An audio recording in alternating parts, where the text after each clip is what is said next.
बागुल बुवा, आजीच्या गोष्टी. ते लहानगे पाय झाडाझुडपांतून वाट काढत एका बंद घराकडे निघाले होते. त्यांच्याकडे टॉर्च होत्या, पण या एकांतात त्यांना ती भीती स्पष्ट जाणवत होती. पायवाटेने चालत एकदाचे ते त्या बंद घराकडे आले. त्यांनी अलगतच घराचं दार आत ढकललं. घरात आत असलेला काळोख फारच भयानक होता. पण हे काही त्यांच्यासाठी नवीन नव्हतं. घरात असलेली एकुलती एक खाट त्या दोघा लहानग्यांचीच वाट पाहत होती. ते दोघे हळूवार त्या खाटेजवळ गेले. त्या दोघा भाऊ बहिणीने एकमेकांचे हात पकडले आणि डोळे बंद करून अलगद खाटेवर बसले. जोराची वीज कोसळली. विजेच्या आवाजात एका म्हातारीचा विक्षिप्त हसण्याचा आवाज मिसळला गेला. त्या मुलांनी दाराकडे पाहिलं. दारात एक म्हातारी उभी होती. छोटी, तू आलीस? किती छान. ती म्हातारी काठी टेकत टेकत तिच्या वाकड्या पायांनी घरात येऊ लागली. छोटी, आजीच्या गोष्टी आवडतात ना तुला? छोटीने घाबरतच होकारार्थी मान हलवली. तशी ती म्हातारी खाटेवर येऊन बसली आणि म्हणाली, ऐका तर मग, आजच्या गोष्टीचं नाव आहे जिन्न. जोरदार पाऊस पडत होता. जंगलातून एक पायवाट गेली होती. त्या पायवाटेने एक माणूस झपझप पावले टाकत जात होता. त्याच्या कपाळावरचा घाम पावसाच्या पाण्यात विरून गेला. भीतीने थरथरणारा हात पावसाळ्यातल्या खोट्या थंडीची चादर उडून होता.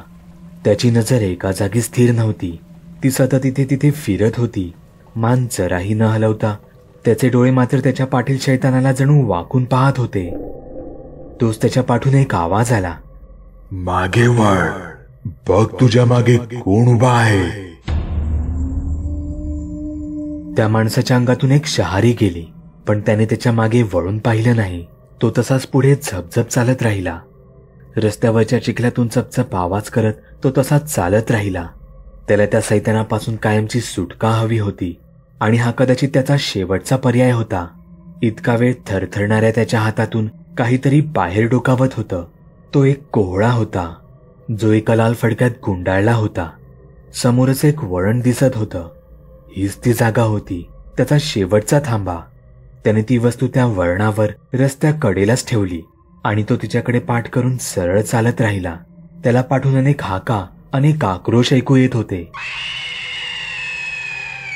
पण त्या माणसाच्या चेहऱ्यावर एक समाधानाचं हास्य होतं. मेल्या मर आता थैसर, निकुणाच्या इच्छा पुऱ्या करूच्या असत त्या करत रव.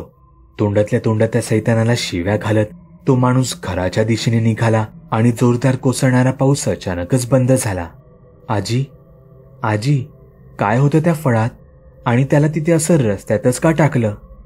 माणसांची वृत्तीच खूप वाईट. स्वतःवरचं संकट गेलं ना की त्यातच ते समाधानी होतात. मग त्यांच्यावरचं संकट दुसऱ्यावर का जाईना? त्यांना त्या गोष्टीशी काहीच घेणं देणं नसतं. या गोष्टीला 2-3 दिवस होऊन गेले. रमा आणि तारा या 2 बहिणी त्यांच्या वडिलांसोबत एकदा त्याच रस्त्याने येत होत्या. रमा ही साधारण 6 वर्षांची होती, तर तारा ही 8 वर्षांची होती.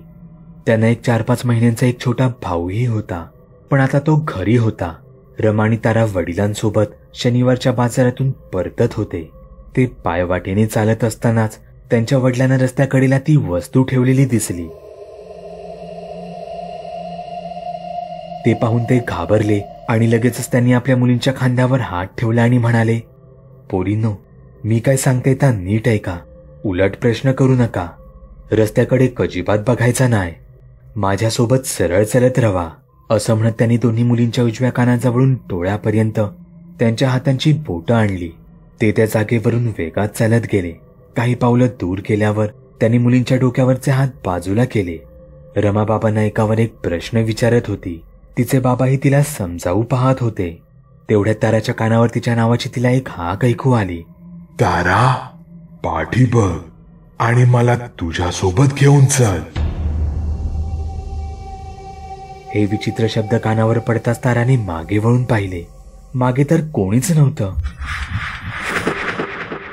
तिने रस्त्याकडेला पाहिलं. तर ती रस्त्याकडेला ठेवलेली वस्तूही कुठे गायब झाली होती. एके रात्री तारा ही घरी एकटीच टीव्ही बघत बसली होती. रात्रीचे साधारण 10 वाजले असतील. टीव्ही बघत असताना टीव्हीच्या पाठी तिला काहीतरी हालचाल जाणवली. तिची नजर त्या अंधाऱ्या कोपऱ्याकडे वळली.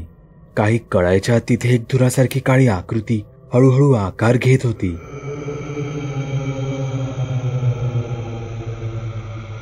त्याचे 2 भयानक हिरवे डोळे अंधारात बल्ब सारखे चमकत होते. त्याचा उघडलेला जबडा अंधारही घेऊन टाकेल इतका भयानक होता.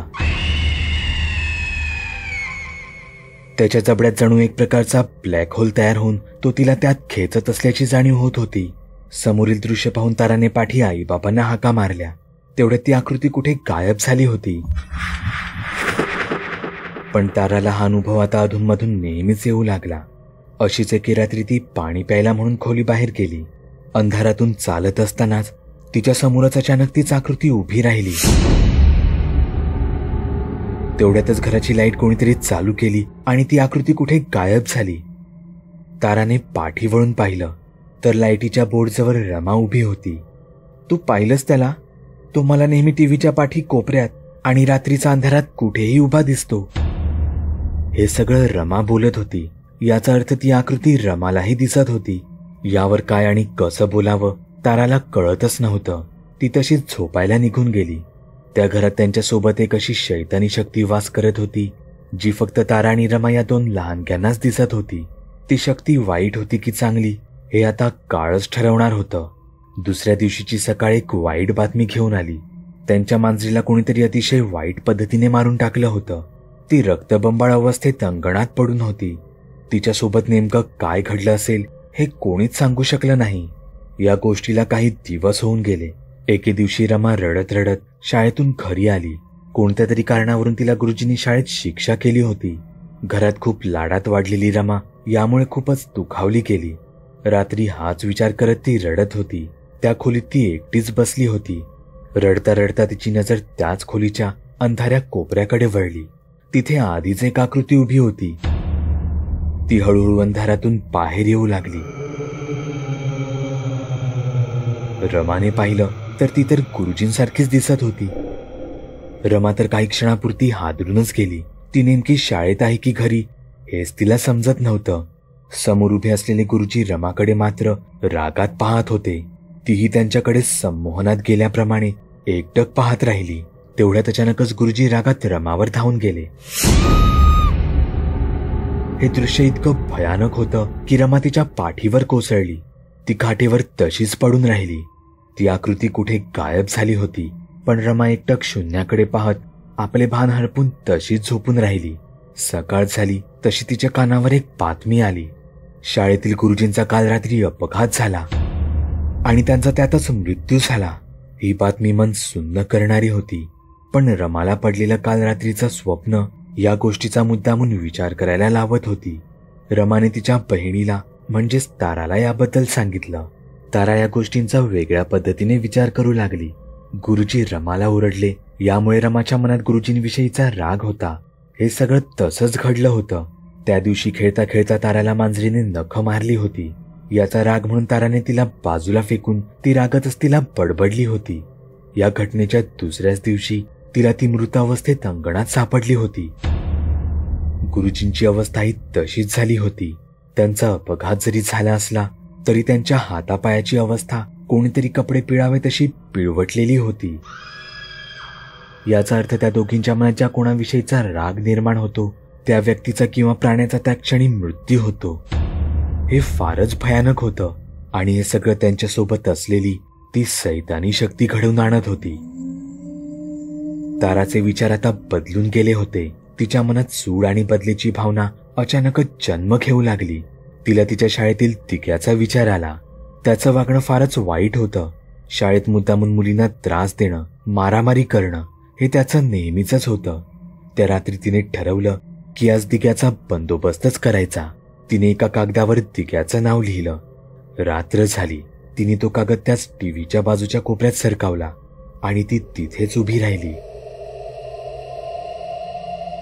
तिचे लाल झालेले डोळे डोळ्याखाली तयार झालेली काळी वर्तुळे आणि डोळ्यात असलेले सुडाचे भाव तिच्या मनावर हळूहळू होणाऱ्या सैतानी वर्चस्वाची जाणीव करून देत होते. अखेर ती वेळ आली आणि अंधारात एक आकृती तिचं सैतानी रूप घेऊ लागली.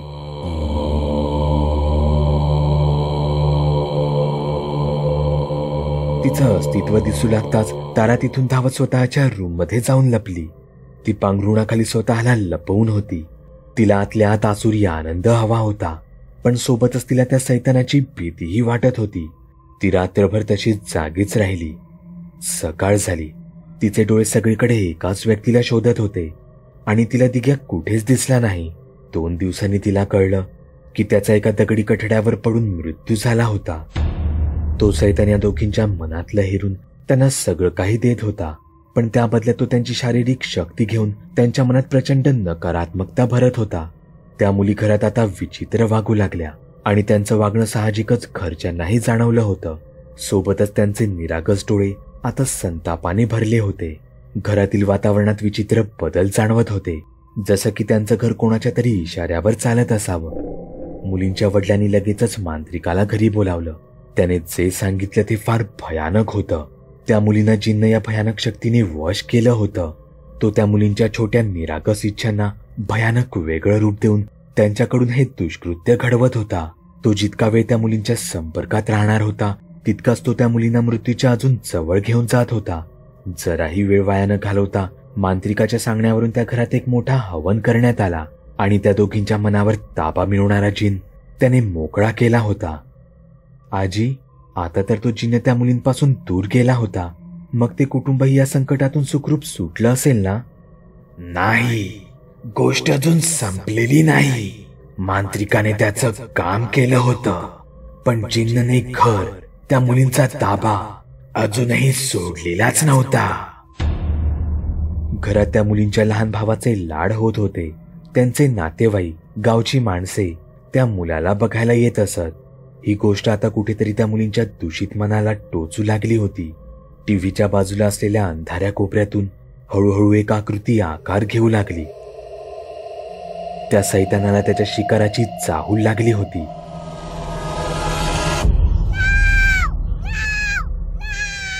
हे एकदा छोटी जोरात ओरडली. ती तशीच ओरडत त्या घरातून बाहेर धावत आली. तिच्या पाठून तिचा भाऊही धावत आला. त्यांना असं धावताना पाहून आजी म्हणाली, छोटी, कुठे पळतेस? आज पळतेस, पण उद्या परत येशील ना आजीच्या गोष्टी ऐकायला? आजीच्या गोष्टी. बागुल बुवा. चॅनलवर अपलोड केलेल्या नवीन व्हिडिओची नोटिफिकेशन मिळवण्यासाठी चॅनल सबस्क्राईब करायला विसरू नका. व्हिडिओ आवडला तर आमच्या मेहनतीचा मोबदला म्हणून तो लाईक करून मित्रांसोबत जरूर शेअर करा. चॅनलवरचे इतर व्हिडिओ पाहण्यासाठी इथे क्लिक करा. तसेच चॅनलवरची प्लेलिस्टही चेक करा. दर दिवशी नवनवीन भूतांचे व्हिडिओ बनवून मी तुमचं मनोरंजन करत राहू याची खात्री बाळगा.